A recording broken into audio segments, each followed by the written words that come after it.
ガンダムデュナメスの系譜。 GN002 ガンダムデュナメスは施設武装組織ソレスタルビーイングが開発したガンダムであり、西暦2307年全世界で勃発している戦争の根絶を目的に全戦争行為への武力介入に投入された4機のガンダムのうちの1機である。パイロットにはソレスタルビーイングのガンダムマイスターとしてロックオンストラトスのコードネームが与えられ、卓越した狙撃能力を持つニール・ディランディが務めている。武力介入に投入されたデュナメスを含む4機のガンダムはソレスタルビーイングの創設者イオリア・シュヘンベルグが残したオリジナルの GN ドライブを搭載しており、その中でも本機は長距離狙撃と中遠距離射撃戦使用に特化した設計開発がなされており、独自の機能と並走の搭載、さらにはさまざまな戦況ミッションプランに対応できるオプション装備を実装し、卓越した狙撃能力を持つロックオンストラトスとの融合によって驚異的な命中精度と高い戦闘能力を獲得した機体へと仕上がっている。そんなガンダムデュナメスはソレスタルビーイングのガンダムの中では第3世代ガンダムに該当し、その系譜の始まりはソレスタルビーイングが全世界に武力介入を開始する15年ほど前、西暦2290年代に完成した GN000 オーガンダムが始まりとされている。ロックオンストラトスの誕生と第2世代ガンダムの誕生。西暦2051年ソレスタルビーイングの創設者であるイオリア・シュヘンベルグが誕生し、その類まれなる頭脳と斬新なアイデア、そこから生み出される時代の遥か先を行く技術力によって希代の科学者と呼ばれ、世界にさまざまな恩恵をもたらす活躍を見せていた中で、西暦2091年に人類の未来から戦争を排除し世界の統治を促すと同時に、人類の意思を統一、外宇宙への進出、そして異種生命体との来るべき対話を目的としたイオリア計画を構想する。その後西暦2100年頃、極秘裏にソレスタルビーイングを創設し、西暦2213年木星圏にてオリジナルの GN ドライブ5機が完成。それから約70年後となる西暦2283年3月3日、後にロックオンストラトスと呼ばれるニール・ディランディ、ライル・ディランディがアイルランドにて誕生。木星圏で開発された GN ドライブが地球に到着し、このうちの1機を搭載した前述のオーガンダムの開発が進められ、ディランディ兄弟の誕生から7年後となる西暦2290年頃、GN ドライブを搭載した初のプロトタイプモビルスーツ GN000 オーガンダムの開発に成功。ソレスタルビーイングの第1世代ガンダムが誕生する。オーガンダムの完成から2年後となる西暦2292年、ラグランジュ3のスペースコロニークルンテープにて試験用モビルスーツ第2世代ガンダム GNY00 にガンダムサダルスードを含めた4機の開発実験が開始。この第2世代ガンダム4機は本格的な武力介入に投入されることになる第3世代ガンダム以降の武装試験、制御システムや各部ユニットの機能テストなどを目的とした開発が行われ、特にガンダムデュナメスのプロトタイプにあたるガンダムサダルスードは情報収集能力に重点を置いた設計がなされている。ガンダムサダルスードは頭部、胸部、膝部、腰部推進機ブロック、両肩部センサーシールドに E センサーを搭載しており、全身に搭載された過剰なまでの情報収集能力によって索敵能力が通常の 30% 向上し、地上、水中、宇宙における環境特性を考慮した運用試験機として機体構成をセンサー類に集約した結果、最低限備える装甲以外は徹底的に排除され、火力や防御力はほとんど持たない機体に仕上がっている。この両肩部に搭載されたセンサーシールドは、左肩部が大型の装甲防御装備を兼ねたセンサーシールド、右肩部には防御には適さない小型のセンサーシールドになっており、機能テストのため左右で別のモデルが採用されている。武装に関しては6発の GN キャノンボールを装填可能な回転弾装式実体弾式火器、リボルバーバズーカと腰部推進機ブロックにマウントされた近接格闘専用兵装 GN ビームサーベルだけというあくまで戦闘用ではなく自衛用装備にとどまっており、本機が情報収集能力を駆使した後方支援機という特徴が顕著に見て取れる。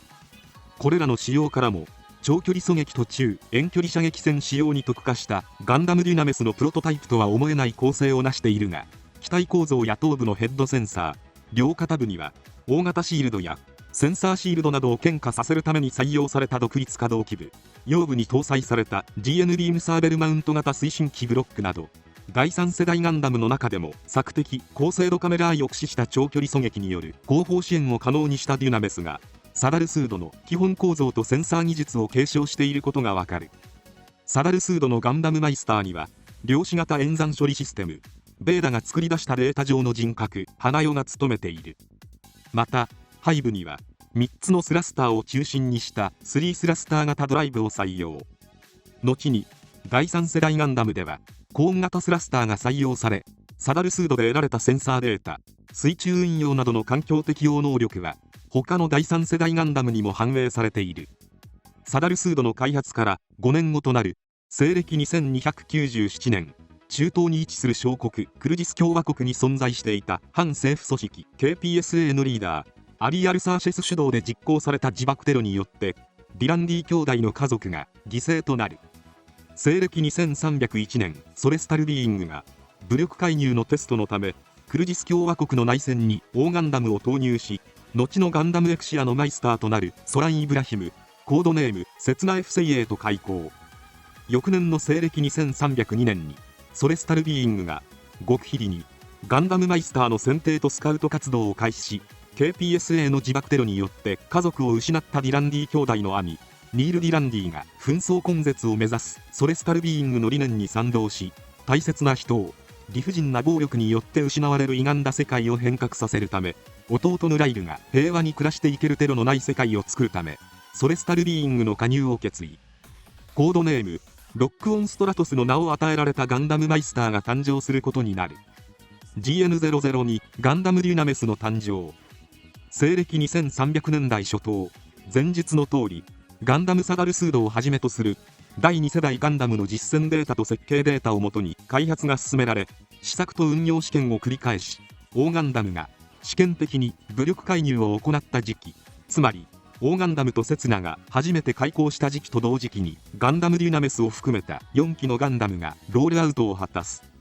この4機のガンダムは第3世代ガンダムとして非常に高い戦闘能力とそれぞれの多種多様な機体特性、特殊システムを搭載しており、近接格闘戦特化型、中遠距離射撃特化型、高機動戦闘特化型、放線殲滅特化型という特性が与えられ、中でもガンダムデュナメスの機体構造はガンダムサダルスードで得られたセンサーデータと各部ユニットを継承し、非常に正確な超長距離精密狙撃を可能にした機体として完成に至っている。 V 字型アンテナを備えた頭部には精密射撃時に展開される高精度カメラアイガンカメラを非対部に搭載しており、 V 字型アンテナと頭頂部の装甲が上下に展開しガンカメラモードへと移行。正確無比の長距離狙撃をサポートする機能を発揮するとともに、重要なユニットであるガンカメラを保護するように側頭部と頭頂部を覆うように装甲が装着されており、この装甲は他の第3世代ガンダムには見られない仕様になっている。またコックピットには長距離狙撃射撃線仕様に特化した設計が施されており、射撃時にはコックピットの天井部位に格納されている精密射撃用スコープとそれを支えるシリンダーアームが展開。さらには火器管制に集中する必要があるため、シールド防御、回避運動などの機体制御を同乗しているハロが務めることになる。精密射撃用スコープにはガンタイプのトリガーとグリップを備え、ガンダムマイスターであるロックオンストラットスの卓越した狙撃能力をデュナメスにフィードバックできる構造となっているとともに、この精密射撃用スコープは機体から取り外し外部兵装に接続することで射撃管制装置としての機能も有している。狙撃・射撃時には目標に対して正面から無防備になってしまう可能性が考慮されたことで、胴体部に搭載された GN ドライブを保護するため装甲が装着されている。デュナメスのもう一つの特徴となる機体仕様が全身に施されたハードポイントである。サダルスードに採用されていた両肩部の独立可動機部に加えて腕部と脚部にも設けられたハードポイントにより、さまざまなオプション兵装を装備可能となるとともに、戦況に応じた装備の換装、追加武装による強化を可能にしている。そしてサダルスードから継承されているさらなる機体構造として、腰部背面に推進ユニットであるリアユニットを2機装備。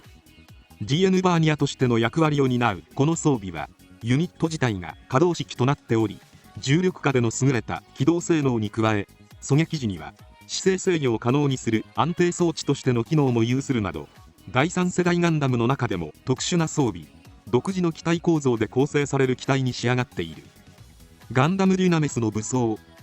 デュナメスの武装は主に狙撃・射撃戦に特化した武装を装備しながらも、距離帯に応じて接近戦にも対応できるよう GN ビームサーベルを装備しているなど、柔軟な戦闘スタイルを確立しているとともに、運用面では接近戦特化型の GN001 ガンダムエクシアとの2機編成による作戦行動を行うケースが多く見られ、エクシアの高い格闘戦能力で強襲、デュナメスの正確無比な支援狙撃で殲滅するという対モビルスーツ相当戦を得意としていた。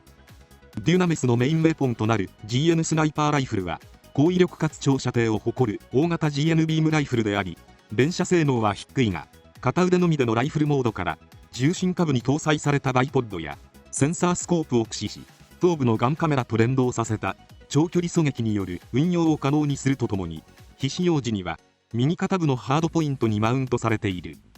オプション装備の一つとして、射程は短いが連射性能に優れ、威力よりも取り回しを重要視した武装 GN ビームピストルを2機装備。重心下部にはセンサーを備え、近距離中距離に対応した装備として小型目標や大部隊に対する制圧に使用されるケースが多く、非使用時にはスネ部側面のハードポイントに搭載されたホルスターに収納される。腰部フロントアーマーと膝部装甲にはそれぞれ4連装式最大24発の GN ミサイルを内蔵し、弾幕の展開から敵機への牽制、大部隊の対モビルスーツ戦における乱発といった多様な運用方法で用いられ、弾頭にはサダルスードで使用されたリボルバーバズーカの砲弾 GN キャノンボールが採用された。着弾時には内蔵された GN シリンダーが展開し、圧縮された GN 粒子が噴出することで対象を内部から破壊するという仕組みになっている。さらにソレスタルビーイングが保有する兵装の中でも秘匿兵器として扱われた超高高度狙撃銃の運用も行われており、大型コンデンサーで高濃度圧縮した GN 粒子を放射するという超長距離ビーム砲でチャージに時間がかかるため連射は不可能だが、地上から高度数万キロに位置する低軌道ステーションを撃ち抜くほどの威力と射程距離を誇っている。その装備形態は特殊であり、腰部背面のリアユニットに専用のテールユニットを接続し、機体前方を大きく超える超高高度狙撃銃を装備した機体の安定化を図るとともに、射撃態勢時にはデュナメス自体がシステムの一部と化す仕様になるなど、本装備の特殊性がうかがえる。人格連の低軌道ステーション真鍮の重力区画落下事故というイレギュラーな事態に対して投入されるが、初期の計画段階で早々に秘匿兵器である本装備を露呈してしまったため、ガンダムマイスターの一人であるティエリアーデからは苦言を呈されている。防御面に関しては初期装備となる左肩部に搭載された小型の GN シールドを装備しており、左上腕部をカバーする程度の E カーボン製シールドであったが、後に機体前面を覆う GN フルシールドが追加装備として実装され、肩部フレームと GN フルシールドの稼働によって機体の一部を防御しながら攻撃といった柔軟な運用を可能にしていた。なお、腰部背面のリアユニットに1機ずつ装備された GN ビームサーベルは緊急時の防御用として使用されたりもするが、ロックオンが接近戦を好まなかったこともあり、撤廃するよう進言していたとも言われている。GN002 プラス GNR001D GN アーマータイプ D。 ソレスタルビーイングが開発した重武装支援攻撃機 GNR001D GN アームズタイプ D とデュナメスが合体した形態が GN アーマータイプ D であり、対艦戦闘を想定した設計運用がなされており、右アームには大出力ビーム兵装 GN ツインライフル、左アームには超大型 GN ミサイルポッド、機体上部には大型 GN キャノンを装備、後部には4機の GN バーニアを搭載し、さらには機体前面を覆う GN フィールドも展開可能など、圧倒的な火力と防御力、爆発的な機動力を有する性能を誇っており、西暦2308年国連軍によるガンダム殲滅作戦フォーリンエンジェルを展開した戦闘に投入され、敵モビルスーツ部隊を突破し、その火力をもって国連軍艦隊を圧倒する活躍を見せている。トランザムシステム。4機のオリジナルの GN ドライブを搭載したガンダムが発動可能な特殊システムトランザムは GN ドライブの機能を最大限発揮することができる特殊モードであり、システム発動と同時に機体全体を覆うように高濃度圧縮粒子が全面開放され、運動性、機動性、防御力が爆発的に上昇。その速度は GN 粒子による残像が発生するほどの速度を誇り、スペックの3倍に匹敵する出力を引き出すことが可能になるという切り札ともいえる特殊システムではあるが、4機のガンダムのうち作中でデュナメスのみトランザムを発動することはなく、結果的に後に新作カットを加えたスペシャルエディション1において GN アーマータイプ D でトランザムを発動した描写が加えられている。 GN002/DG014 ガンダムデュナメストルペード。この機体はデュナメスの装備バリエーションの一つであり、地上から水中を狙撃可能となる地対戦攻撃装備 DG014 を装備した仕様がガンダムデュナメストルペードである。この装備は水中戦に特化した敵モビルアーマーに対してエクシアなどの近接格闘戦による戦闘が唯一の対抗手段となってしまうことから、デュナメスの得意領域となる地上から水中の目標を狙撃するというコンセプトで開発され、結果として数百キロ級の射程を誇る拡張型特殊装備として完成に至っている。 DG014 はデュナメスの機体全高の倍に匹敵する30メートルを超えるサイズの武装であり、 GN 魚雷発射装置の役割を担っている。命中精度を高めるため、狙撃用のガンカメラの代わりに専用の頭部ゴーグルをツインアイに装着し、左肩部にはセンサー有効半径と精密度を大幅に向上させる索敵目標捕捉ソナーを搭載。さらにはベーダなどを介した味方機からの解析情報を駆使してより命中精度を高めており、デュナメスの GN ドライブと重心下部に搭載された GN コンデンサーから供給される GN 粒子によって連射性能にも優れ、目標に対して専用の弾頭となる GN 魚雷を放射する仕様になっている。この装備は公式外伝機動戦士ガンダム WOV での機動エレベーター天柱周辺の海域で発生した人格連とテロリスト間による紛争に対する武力介入として投入され、数百キロ先の目標を見事狙い撃ちミッションを成功させている。なお DG014 とはデュナメス専用銃ナンバー14を意味している。 GNY002F ガンダムサダルスードタイプ F。 西暦2307年の武力介入と同時に試験機としての役目を終えた第2世代ガンダムであるガンダムサダルスードをソレスタルビーイングのサポート組織フェレシュテが改修改良処理を行った機体がガンダムサダルスードタイプ F である。第3世代ガンダムの開発で得られた開発データをフィードバックすることで10年以上前の機体でありながらタイプ F として第3世代ガンダムに匹敵する性能を獲得し、サダルスードの特徴である情報収集能力の高さを生かしてプトレマイオス所属の本体をサポートする活躍を見せている。さらに戦闘能力をほとんど持たないサダルスードであったが、改修が行われ両肩部には情報収集能力と防御力、さらには高機動形態を併せ持つ大型のセンサーシールドを搭載し、デュナメス専用の武装 GN スナイパーライフルも装備。再改修後にはピンポイントでの GN フィールドを展開可能になるとともに、ガンダムマイスターフォンスパークのパイロット技量も合わさって戦闘面でも高い能力を発揮している。隠密特性を持つサポート組織で運用されていることからガンダムタイプであることを秘匿するため、頭部にはセンサー機能を有するバイザー型のセンサーマスクを搭載し、秘密保持がなされるとともに、戦闘中に破損や欠損によってガンダムタイプが敵に知られてしまった場合には全ての敵機を破壊殲滅するという義務が課せられている。他にもイノベーター勢力がベーダを介してガンダムサダルスードタイプ F のコピー機として建造した GNY002FB ガンダムサダルスードタイプ F ブラックとその機体を改修し GN ドライブダウ疑似対応炉を搭載した GNY002F ガンダムサダルスードタイプ F フォンスパーク専用機も存在している。 GN006 ケルディムガンダムの誕生。西暦2308年、国連軍によるガンダム殲滅作戦フォーリンエンジェルが発動。 GN ドライブタウ疑似対応炉を搭載した新型量産モビルスーツ GNX603T ジンクスが投入されるとともに、アレハンドロ・コーナーの乗る疑似対応炉搭載型モビルアーマー GNMAXCV2 アルバトーレ、民間軍事会社の傭兵アリー・アルサーチェスの GNW002 ガンダムスロー熱バイ、さらにセツナのガンダムエクシアとの決着を望むユニオンのエースパイロットグラハム・エーカーの乗る SVMS-01X ユニオンフラッグカスタム2などの猛攻によってソレスタルビーイングは壊滅。これを契機に世界を分割統治していた AEU、ユニオン、人類革新連盟の三大国家は国連の名のもとに統合。西暦2311年には地球連邦政府と地球連邦平和維持軍が樹立され、その翌年の西暦2312年には大規模テロを契機に組織された政府直轄の独立治安維持部隊アローズが発足。しかしアローズの実態である虐殺や弾圧をはじめとする暴挙に対して世界の歪みを正し、本当の世界統一へと人類を導くため、全大戦以降バラバラになっていたソレスタルビーイングのメンバーが集結し、西暦2312年ソレスタルビーイングが秘密裏に復活。これと同時にかねてから開発が進められていた第4世代ガンダムが完成を果たし、戦線に投入されることになる。そのうちの1機が全大戦で大破したデュナメスの後継機となるモビルスーツ GN006 ケルディムガンダムである。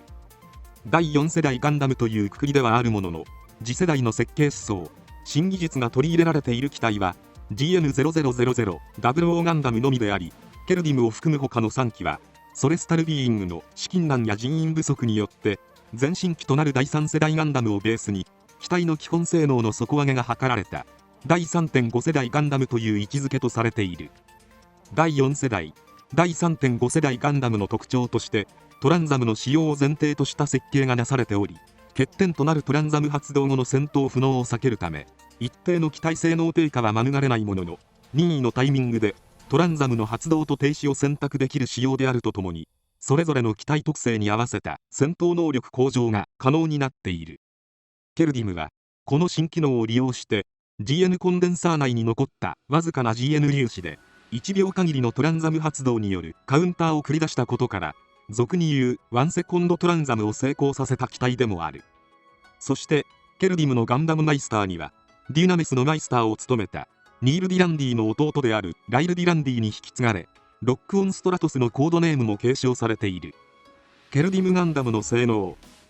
デュナメスの後継機として開発されたケルディムは射撃能力に特化した設計思想やコックピット内の精密射撃用スコープ、機体制御サポートを行うハロの搭載はそのままに基本性能の向上が行われ、攻撃力と防御力、命中精度が飛躍的に上昇している。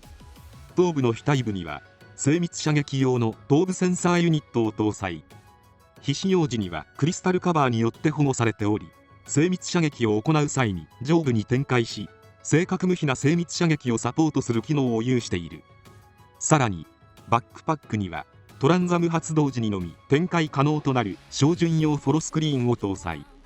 トランザム状態でのシューティングモード時に頭部前面にクリアバイザーが展開され、精密射撃に必要なありとあらゆる情報が高速で解析・計算処理され、正確なデータと目標の動き、環境状況の予測を瞬時にガンダムマイスターに伝達し、驚異的な命中精度を誇っている。またケルディムは精密射撃をするという設計コンセプトのもと開発が進められており、前述の頭部センサーユニットや照準用フォロスクリーンによるセンサー機能を最大限生かすため、胸部のエアインテーク部には放出される熱や粒子によるセンサー周りの射撃環境を阻害しないよう胸部装甲が追加されるとともに、 GN ドライブ内のトロポジカルディフェクトによる各部センサーへの干渉を避けるため、 GN ドライブの搭載箇所が胴体部中央から腰部後方に移設。左肩部に搭載されていたグラビカルアンテナは左側頭部に移設されている。なお劇中ではフェルトグレイスやイアン・バスティなどがトロポジカルディフェクトという名称を使っているが、本来の名称はトポロジカルディフェクトであり、一説によると脚本の段階でミスしたものを無理やり押し通したとかしないとか。脚部にも精密射撃を支える設計がなされており、従来のモビルスーツのような歩行機能ではなく、安定した射撃を行うため、かかと部は可動式仕様の地面に対して接地性の高い構造になっているとともに、腕部、脚部の関節部には新型 GN コンデンサーが搭載され、各武装への粒子供給を円滑に行う役目を担っている。ケルディムガンダムの武装。デュナメスの GN スナイパーライフルの発展型である遠距離精密射撃用 GN スナイパーライフル2を装備。新規開発されたクリスタルセンサーをライフル上部に搭載し、火力、命中精度などの基本性能が向上。さらに重心を折りたたむモードチェンジによって3連バルカンモードとなり、遠距離だけでなく中距離、近距離にも対応可能なフレキシブル装備としての使用も可能になっている。腰部のフロントアーマーに内蔵された GN ミサイルポッド背部には威力は低いが連射性能が非常に高く取り回しの良い GN ビームピストル2を装備。この GN ビームピストル2には前マイスターニール・ディランディの意見が取り入れられたことで、デュナメスでは装備されていた GN ビームサーベルを排除し、 GN ビームピストル2の一部にビームコーティング処理が施され、ハンドアックスのような形態での近接格闘戦または鉄器のビームサーベルを受け流し、射撃モードによるカウンターで撃墜といった運用方法を可能にしている。また狙撃を得意としていたニールに対して速射早撃ちを得意としているライルは GN スナイパーライフル2よりも GN ビームピストル2を好んで多用し、精密射撃に関してはライルの技量よりもケルディムの機体性能とハロによるサポートが大きかったと言われている。さらにケルディムの前身には遠隔誘導兵装 GN シールドビットがマウントされており、遠隔操作による全方位シールドとしての高い防御機能に加えてそれぞれにビームガンを内蔵しているため、遠隔誘導兵器として攻撃面にも優れている。 GN シールドビットによるフォーメーションを作り出すことでケルディムだけでなく猟奇やソレスタルビーイングの母艦プトレマイオスを保護するなど対象に合わせた大型シールドとしての展開も可能となっており、これらの複雑なビットシステムはサポートユニットであるハロがビット制御を行っていた。 GN006 GNHW/R ケルディムガンダム GN ヘビーウェポン/R、 この形態はイノベイドとの最終決戦に投入されたケルディムガンダムの武装強化形態である。全身にマウントしていた GN シールドビットを左肩部に集約し、右肩部と背部には新装備として6機の GN ライフルビットを搭載。さらに腰部には GN ビームピストル2が2機追加装備されたことで攻撃力が大幅に上昇し、トランザム発動時には照準用フォロスクリーンを駆使した GN ライフルビット GN スナイパーライフル2もしくは GN ビームピストル2機による一斉射によって敵部隊を殲滅するというこれまでの運用方法を覆すほどの高い戦闘能力を獲得している。 GN006/SA ケルディムガンダムサーガ、このケルディムガンダムサーガはイノベイドとの戦乱で大破したケルディムガンダム GN ヘビーウェポン/R を修復し、フレッシュテの宇宙任務用として配備された機体である。主に基地施設内への突入作戦などを想定した仕様になっており、遠距離からの精密狙撃によって基地周辺の敵部隊を無力化し、迅速に敵基地へ突入するという運用方法がなされるとともに、開発コードはセブンガンと呼ばれ7機の銃を装備している。パイロットはフレッシュテのガンダムマイスター、コードネームベオジークの名を与えられたレナード・ファインズが務め、ケルディムサーガの性能的にはオリジナルの GN ドライブの代わりに GN コンデンサーを動力源としているため、全体的な数値はケルディムよりも低下しているが、一度大破した機体とは思えないほどの完成度を誇っている。なお機体名のサーガは Special Assault Gundam Arms、 特殊強襲ガンダム武装の略称である。 GN002RE ガンダムデュナメスリペア、西暦2308年国連軍が実行したガンダム殲滅作戦フォーリンエンジェルによって中破したデュナメスをイノベイドとの戦乱が終結後、陰ながら新政権を支え、ガンダムの存在を公にできない活動の中、ソレスタルビーイングの戦力不足を補うため近代化改修が施された機体がガンダムデュナメスリペアである。西暦2314年に修復が改良した本機は GN コンデンサーを動力源としており、腰部背面に搭載された GN バーニアが2機から4機に増設され、武装に関しては GN スナイパーライフルと GN フルシールドのみの構成が採用されたことで、 GN ビームピストルと GN ビームサーベル、 GN ミサイルポッドは排除されている。解説サイトの中には GN ビームピストル、 GN ビームサーベル、 GN ミサイルポッドが装備されているとの記述があるが、これは正確な情報ではないと思われる。また GN フルシールドは前面部に新素材のクリアマテリアルを採用した新造の装備で、防御力向上に加えて迷彩効果も追加されている。 GN010 ガンダムサバーニャ、ガンダムデュナメス、ケルディムガンダムの後継機としてガンダムマイスターライル・ディランディ、コードネームロックオンストラトス専用に開発設計がなされた機体がガンダムサバーニャである。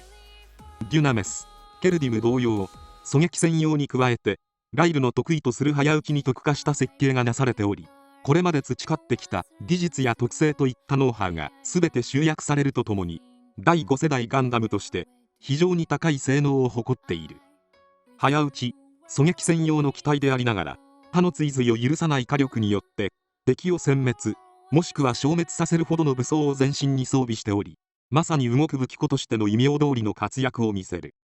さらにその圧倒的な火力もさることながら、 GN ドライブ搭載機として高い運動性と機動性も有しており、エルスの大軍を相手に高火力高機動戦闘を披露してみせた。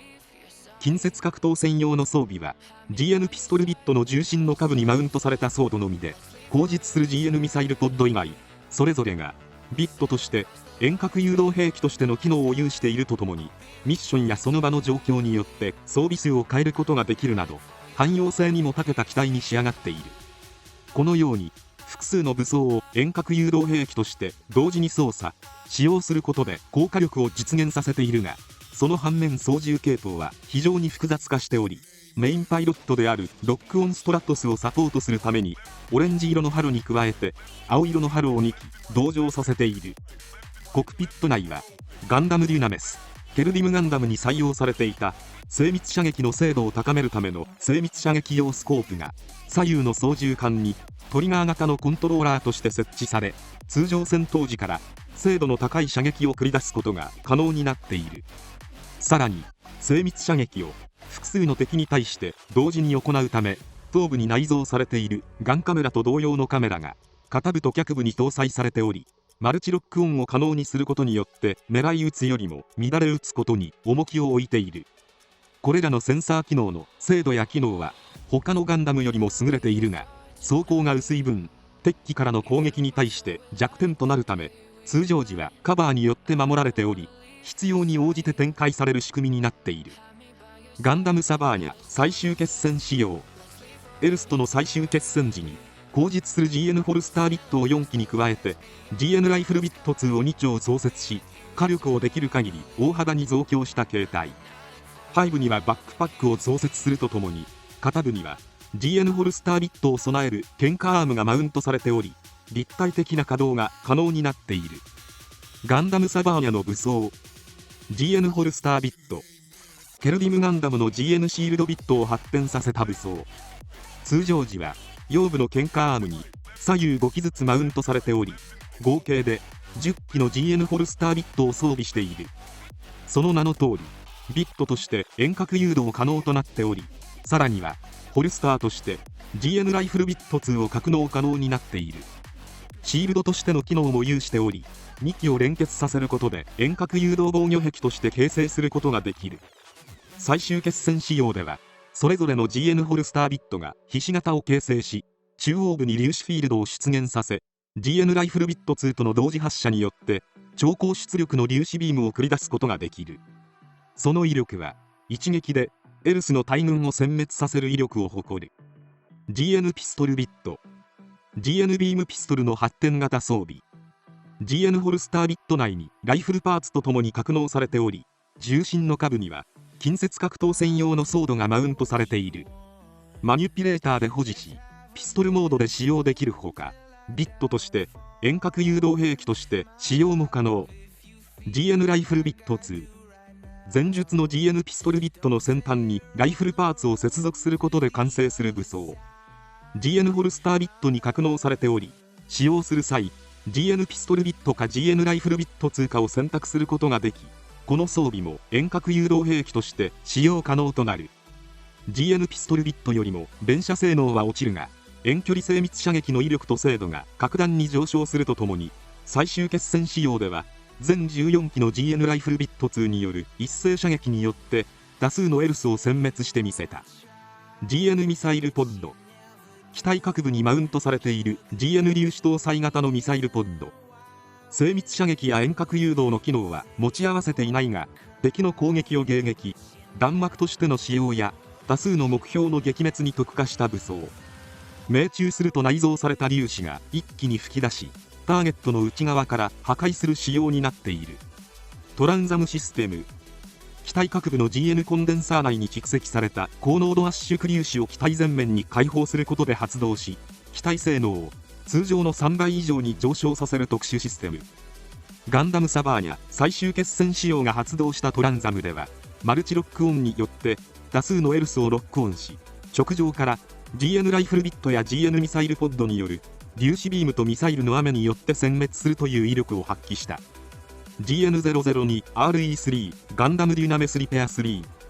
西暦2314年エルスの襲来後、世界情勢が混乱する中、地球連邦政府の新政権下での融和政策を支えつつ、陰ながら政府が対応困難な事態に対処、武力介入を開始したソレスタルビーイングが、前述のガンダムデュナメスリペアにさらなる改修を加え、完成した機体がガンダムデュナメスリペア3である。ガンダムマイスターには個別の人格を持ちながら、ティエリアーデの記憶がコピーされたイノベイド・レティシアーデが選定されている。これらのガンダムデュナメスリペア3の開発、レティシアーデの誕生などは、エルスとの融合を果たし、奇跡の復活を遂げたグラハム・エーカーを、刹那 F 精鋭が新たなガンダムマイスターとしてスカウトすることを前提に、ティエリアによって計画されたものであり、GN001 ディフォーガンダムエクシアリペア4を与えられたグラハムが、無謀な行動や冷静さを欠いた武力介入をしないようサポートするため、レティシアとガンダムデュナメスリペア3は存在している。なお、レティシアが作られた最大の理由は、ティエリアが人類の行く末よりも残されたソレスタルビーイングの仲間のことが心配だったからということがレティシア本人から語られている。ガンダムデュナメスリペア3の性能。ガンダムデュナメスリペア3は近接格闘戦に特化したガンダムエクシアリペア4に対して、遠距離中距離支援に特化した開発がなされているものの、さまざまなミッションプランに対応できるよう汎用性に優れた機体構造を有しており、動力源に関しては新型の疑似対応炉を搭載したことによって非常に高い粒子生産能力を誇る。デュナメスリペアをベースにしながらも GN005 ガンダムバーチェから続く大火力兵装と重装備仕様も取り込まれた本機は、機体上半身を中心に新開発された装備の数々を搭載。ガンダムバーチェの GN バズーカをベースに最新技術によって新開発された専用の GN バズーカを装備。この GN バズーカは片手での運用も可能となっているが、最大出力のフルバーストモードではバーチェ同様、両腕部で胸部走行に GN バズーカを固定し、方針をスライド展開させ発射態勢を取る。その威力は疑似対応炉や新型の GN コンデンサーでの運用も視野に入れた設計がなされているため、最大限の殲滅能力を発揮する仕様に仕上がっているとともに、肩部や腰部にも装着できるため高火力の大型兵器でありながら取り回しのいい装備になっている。また両肩部には GN フィールドを展開可能な2連装 GN キャノンを内蔵したバインダーシールド GN キャノン内蔵シールドを装備。背部のケンカアームに固定される形で両肩部にマウントされており、放出粒子を調整することで推進機としての機能も有している。2連装 GN キャノンとバインダーシールドによる攻防一体の仕様になっているとともに、前述の GN キャノンとのフルバーストモードによる一斉射は高い殲滅能力を誇っている。さらに近接格闘戦にも対応できるよう、背部のリアスカート内部に GN ビームサーベルを内蔵し、機体上半身に装備が集中したことによる機動力低下を防ぐため、フロントスカート内部に搭載されていた GN ミサイルポッドを排除し、 GN バーニアを2機追加することで機動力強化が図られている。遠距離狙撃、精密射撃、 GN ライフルビットを駆使した乱れ撃ちなど射撃戦に特化したデュナメス、ケルディム、サバーニャはガンダムマイスターディランディ兄弟のコードネームロックオンストラットスの名の通り、ソレスタルビーイングの未来、人類の未来を狙い撃ち切り開く力を発揮。中でもデュナメスはエクシア同様リペアを繰り返し、第3世代ガンダムからさまざまな戦乱を戦い抜き、世代を超えた活躍を見せている。以上、ガンダムデュナメスの系譜を終わります。